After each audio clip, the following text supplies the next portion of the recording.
Et comme promis, nous sommes maintenant bien avec le pape de la gastronomie française, c'est Monsieur Paul Bocuse. Bonsoir Monsieur Bocuse. Bonsoir madame. Alors je suis très intimidée d'être avec vous et puis d'être dans ce lieu où tout a commencé pour vous. Vous êtes né ici, vous avez créé votre premier restaurant ici.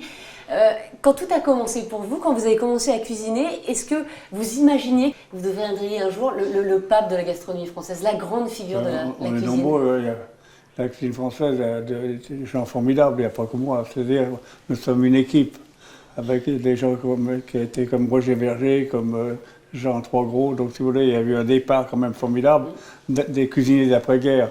C'est-à-dire que, si vous voulez, nous, on a vécu une époque difficile, car c'était, si vous voulez, pendant l'occupation.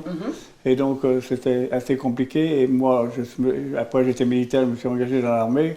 Mais j'ai eu la chance, si vous voulez, je dis toujours dans notre métier, c'est la chance et le travail.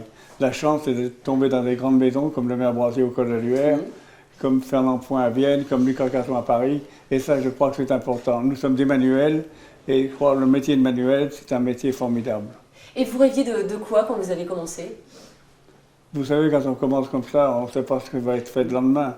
Mais si vous voulez, j'ai eu la chance de rencontrer des gens qui m'ont appris le métier, et ça, j'en suis très reconnaissant.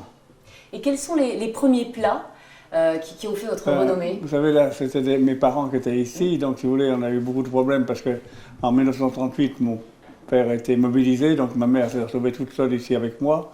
Et donc, si vous voulez, les premiers plats qu'on faisait, c'était par exemple une bonne purée avec un bon rôti de veau, des plats simples, si vous voulez.